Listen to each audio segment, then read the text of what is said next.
little bit of our Silver Award-winning song in the Freedom category. Freedom is a new category that we added this year. We actually debated about calling it social justice songs, but decided on freedom. It's kind of a more neutral term. But we got a lot of amazing entries to this category about all kinds of different causes. And today we have three social justice warriors with us, and that are also songwriters that wrote the song We Rise.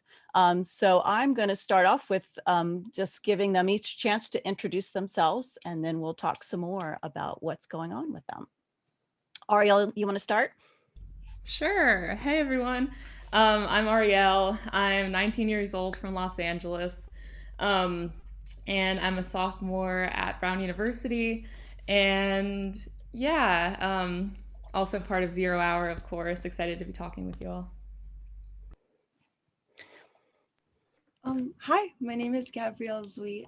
This is my third year, I think, having a song in the Mask contest. So it's really cool to be here now as part of a group co-writing song.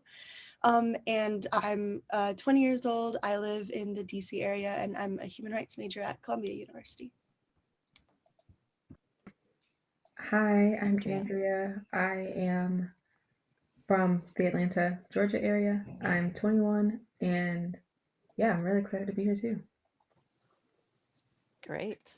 Welcome, everybody.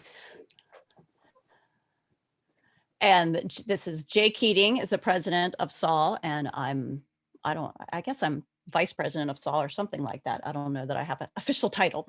But anyway, we're excited to talk to all of you guys this morning. Can we start with you, Ariel? Can you tell us a little bit about what Zero Hour is all about? And I actually Googled it this morning. I found there's a video game called Zero Hour. So not to be confused with the video game, but Zero Hour. And I understand that you guys have a music team as part of the organization. So can you tell us a little bit about Zero Hour? Yes, of course. So Zero Hour is named that because this is Zero Hour to act on climate change. And we are basically a youth-led organization that works to promote climate justice. And so we started the music team because we thought that music was kind of like an underrated tool for social justice and climate justice. And we wanted to be able to provide that tool for this youth-led organization that has chapters across the world. And so we started, I think, in November of 2019. Is that right? I think that was the date. And so we've been going for a while. And yeah, we basically write songs for climate justice for Zero Hour to use in their campaigns. We'll talk more about that in a second. And yeah, we do other things like deal with music related partners and music related events and stuff like that. Thanks. So Gabrielle, can you tell us a little bit about the song We Rise and what you wrote it for, and just how you got together? How did you guys meet each other and come up with the song idea? Yeah, so we originally, oh gosh, was that on the... I think you're good. Okay, sorry. So we originally began our first song, We Rise, because we wanted to have a song that was kind of an anthem for all of these Earth Day rallies and events that we were planning on. And due to the coronavirus, a lot of these rallies, well, no rallies really happened in person on Earth Day, but we were able to create this music video for We Rise that was shown during this event called Earth Day Live. Where people from all over the country, and I think also some other countries, came together for this virtual rally. And yeah, it was a really interesting process for me, and for a lot of us, it was the first time writing a song with such a big group of people. So the music team, I think at that time had around 8 or 9 members. And it was just a big collaborative process between like the majority of us. I think Ariel was, you know, mainly putting together the chords. Some of us had different ideas for the melody. I think I came up with the part where we stop the music and we start clapping. Everyone just had something different to add, and I think that's why this song is so, I don't know, it's just made up of so many different parts, but also that's what makes it so cool to be performed at a rally, to be sung along to be chanted back and forth, because it's not just made for a big group of people, but it's made by a big group of people who all believe in this common cause.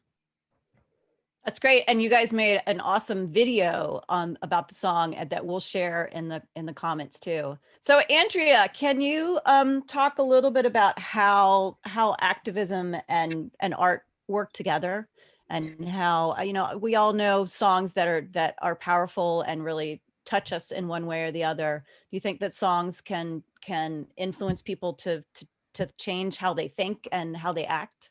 Absolutely. I think that's kind of the cool thing about songwriting or just music in general, and something we really wanted to tap into at Zero Hour, was this idea of like using music as a tool for like facilitating change, because ultimately we have a very strong message at Zero Hour that doesn't always resonate with people, especially if they're just kind of getting started in the climate justice space, or kind of have different ideas of what it is. But at the end of the day, we can all connect through music and through storytelling that comes through that.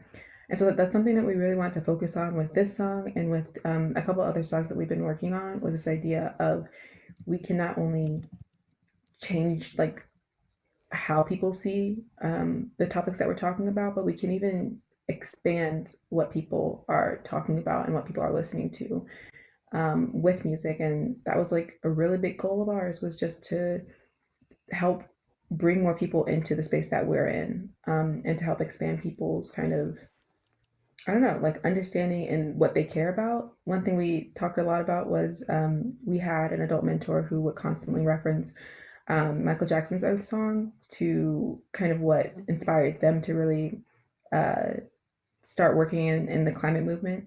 And so we wanted to start making music that could do that for others. And so, yeah, that's kind of, definitely believe in the power of music and its ability to change people's minds and its ability to invigorate people. And that's kind of what we're here to do. And do you guys have any specific plans to do any music events in the future, either streamed in the near future, or obviously you had a bunch of things canceled. How are you planning for the future? Yeah, it is hard to plan right now, because like we don't know how the vaccine's gonna roll out, stuff like that.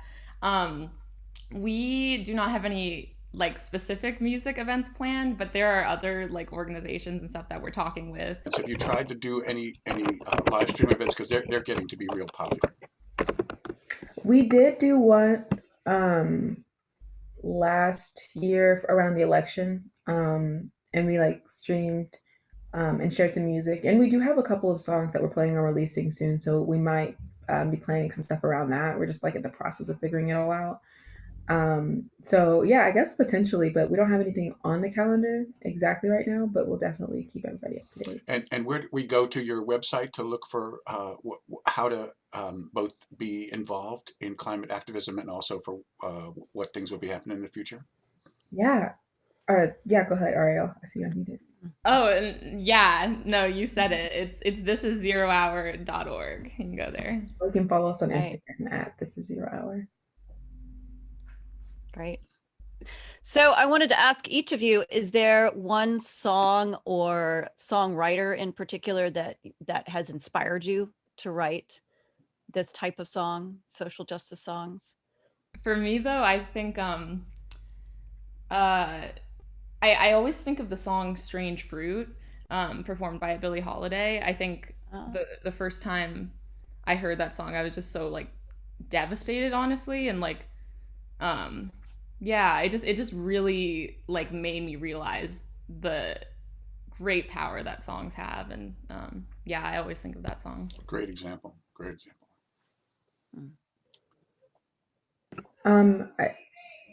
I think for me it would be Kendrick Lamar. Yeah, great. Anybody come to mind, Gabriel? I think I'm trying to choose. I think the first person I think of is Tracy Chapman. Okay. Yeah. Awesome. Awesome. Well, thank you guys so much. I can say as a member of the older generation, we're especially grateful for all these young people that are out there supporting causes that are really, really important and making your voices heard. And so thank you for your work. Thank you for your music. Thank you for talking to us today. And we look forward to hearing more great songs from you in the future. Thank you for having us.